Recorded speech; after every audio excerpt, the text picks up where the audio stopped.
Hello, my friends, and welcome back. I didn't expect this one, but it seems like they are thinking way ahead with Ukraine. And it seems like Great Britain and the country of Ukraine are getting in a certain kind of alliance, but they use euphemisms. The same thing they will probably do with Sweden and NATO. If Turkey will say no, you can't come into NATO, they will find a excuse me, a weasel term, a euphemism. So I think here in this case we have two leaders, one British and the other one Ukrainian, and they are signing an UK Ukraine Declaration of Unity. When you have sex, isn't that called like kind of like a unity or something? Anyway, so these are the two. They seem to be what 5'2" together. This seem to be like 5'3", and this is 5'2". Okay, nothing wrong with that. There's an observation because I'm 6'5" or something. All right, President Volodymyr Zelensky and UK Prime Minister Rishi Maharishi Sunak have signed the UK-Ukraine Declaration of Unity, London Declaration. This is like the Munich Declaration, and that's like a Ribbentrop-Molotov Declaration of Unity. This is what comes to my head when I look at these people. During Zelensky's visit to the UK on Wednesday, February 8th, the declaration aims to deepen cooperation between Kiev and London. And I was thinking, okay, well, sometimes cooperation is not bad, and let's see what kind of domains are they gonna cooperate in.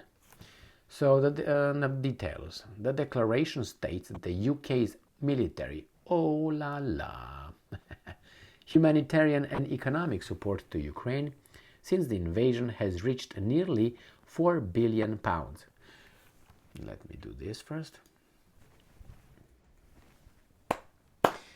I would like to congratulate my British fellow friends for donating £4 billion to the state of Ukraine and certain kind of accounts, and taking care of your 500,000 people that were on strike a few days ago.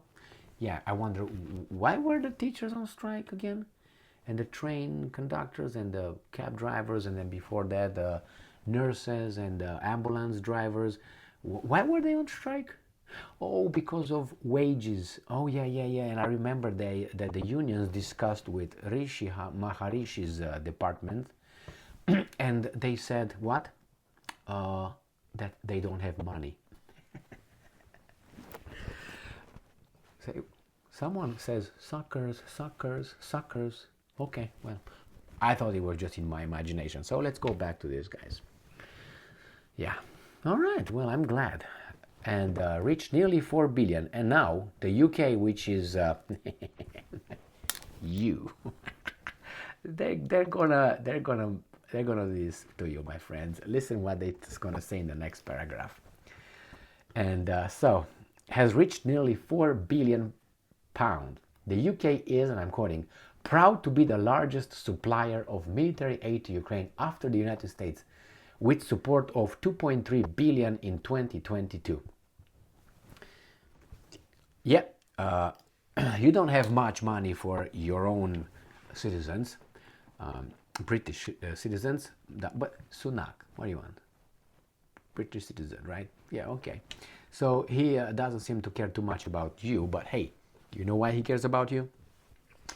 Because if you and your children will not pay for all these things, I'm going to tell you how you're going to pay, then the Russians, if they succeed, the evil Russians, my bad, the evil Russians succeed over there and kick the Ukrainians' butt, you know what's going to happen the next day? They're going to be in London, Manchester, Liverpool, Who there? Open the door. Ruski here. What do you want? We want to enslave you. Take your women. Get your children. and you gonna work for us. Okay, I guess I should have paid more to Zelensky. Oh man, that's how they fool you, man. But since you and I live in a society where we have mostly weak people, weasels, okay? The ones that when we have a little crisis, they go and buy all the toilet paper. I'm gonna repeat that until cows come home. Oh, I can hear them. Ooh, okay? Yeah, we have this kind of people that is a crisis, the end of the world. Honey, go and buy everything. Yes, condoms we don't need because we're not gonna do that again, and things like this, you know. Or we don't want to do it without or something. Don't worry about my AIDS. I'm fine. So that's we live with this kind of people. So of course, really, you have and I have people around who really believe that if Ukraine falls, the next day is going to happen what I said before. Open the door. Ruski here. You'll see it. Don't believe me? All right. You remember the pandemic? No, okay. That was just a drill. That's just for you to get used to this kind of situation. So, now regarding how you will, you supported, you gave 2.3 billion pounds in 2022, right? Military aid. Have you seen the articles lately when these weasels are crying that your stocks are depleted and because of cuts in the budget, your military is like 50,000 years old and you can't fight, I don't know, Albania or something? So what does that mean? You have to borrow money because you don't have money. You have to borrow money from international banking system, all right? You borrow that and you give it to the military industrial complex. You put British people to work. They will work in the new manufacturing jobs. They will make weapons. And then who's going to pay for the loan that was taken in your name? With, how do you call that? It escapes me right now. You tell me. How is that? Interest? Yeah, that's how the thing goes around. All right, let's see what else they tell you to be proud of. And you didn't know it. The UK remains committed to provide aid to help restore UK, like all of you. You see, it's here. The UK is proud to be the largest supplier. The UK, all of you guys, not the leaders or some of the leaders, weasels, you know what I mean. The UK, which is all of you, remains committed to provide aid to help restore Ukraine's energy grid and other civilian infrastructure and to continue sanctions against Russia, including pursuing all lawful routes to ensure that frozen or immobilized Russian assets are made available in support of Ukraine's reconstruction. So you know what it is, my friends? You know what it is? That is going to make you be part of a crime. A looting. That's what they say. We're going to continue. We're going to take that country's assets that we have nothing with. We're going to just take that assets and we decide that those assets we are going to give to someone else. Why? Because we have the power to do that. Because we are better? How would you put that? All right. So just so you know, and that's going to be in your name. You remember what it was over here? Okay, the UK remains committed to provide aid, and that's it. And get the money, the frozen, and to be available for Ukraine's reconstruction.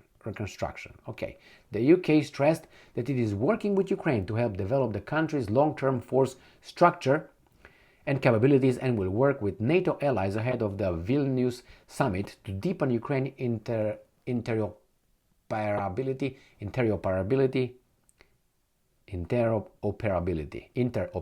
what the hell, with NATO, and to accelerate Ukraine's transition to NATO standards. And in the meantime, you guys, you can strike how much you want because we don't care.